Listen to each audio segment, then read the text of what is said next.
ఒకసారి బాత్రూమ్ నుంచి గాంధీనగర్ స్కూల్లో ఉండే ఒకసారి బాత్రూమ్ ని పరిశీలించండి. ఇదా ప్రభుత్వ వ్యవస్థ. రేవంత్ రెడ్డి గారు, సీతక్క గారు ఒక్కసారి దీన్ని స్వయంగా వచ్చి ఒక్కసారి పరిశీలించండి. మీ పిల్లలుంటే ఇలానేనా?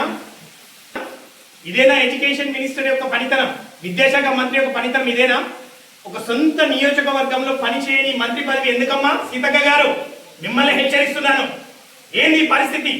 పేద మధ్యతరగతి కుటుంబానికి చెందిన గిరిజన బిడ్డలు, ఆదివాసీ బిడ్డలు 700 మంది ఈ స్కూల్లో చదువుతున్నా ఇదే గాంధీనగర్ స్కూల్లో ఈ బాత్రూంల యొక్క పరిస్థితి ఒక్కసారి చూడండి. సీతక్క గారికి హెచ్చరిస్తున్నాము. తెలంగాణ రక్షణ సేన పార్టీ తరఫున ఈ రోజు గాంధీనగర్ స్కూల్లో బాత్రూంలని పరిశీలించడం జరిగింది. ఇది అనేక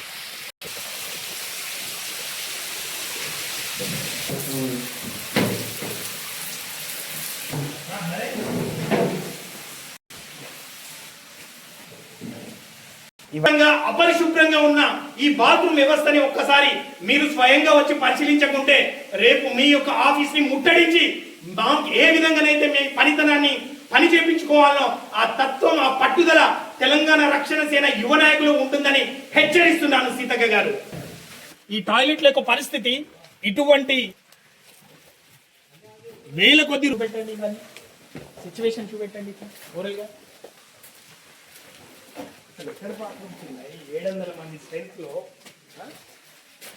ఒక్కసారి టాయిలెట్స్ కూడా ఏ విధంగా ఉన్నాయి, ఎంత అధ్వానంగా ఉన్నాయి. కొట్టు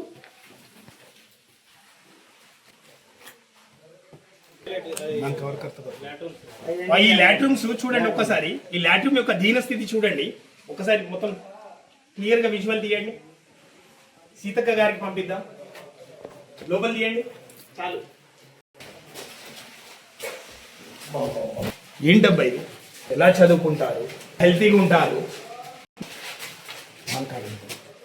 బాత్రూమ్ యొక్క పరిస్థితి చూడు ఎంత అధ్వానంగా ఉందో. ఏందమ్మా ఇది? అట్లీస్ట్ వీధి లైట్లు కూడా ప్రొవైడ్ చేయని ప్రభుత్వం కాంగ్రెస్ ప్రభుత్వం. కాంగ్రెస్ ప్రభుత్వం నాయకులారా హెచ్చరిస్తున్నాను మిమ్మల్ని. తక్షణమే విద్యాశాఖ మంత్రి అయినటువంటి రేవంత్ రెడ్డి చూడండి ఒక్కసారి విజువల్. ఇక్కడ టేప్ వేయలేదు, ఏం లేదు. పిల్లలు ఇక్కడ పట్టుకుంటే కరెంట్ షాక్ తో ఏమైతారండి?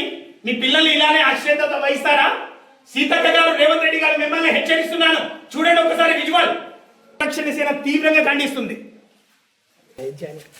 డైరెక్ట్ పిక్ కొట్టు. ఆ పురుగులు చూడండి ఒక్కసారి. పురుగులు చూడండి ఒక్కసారి. ఈ పురుగుల యొక్క పరిస్థితి ఇది బాత్రూమ్ల పరిస్థితి.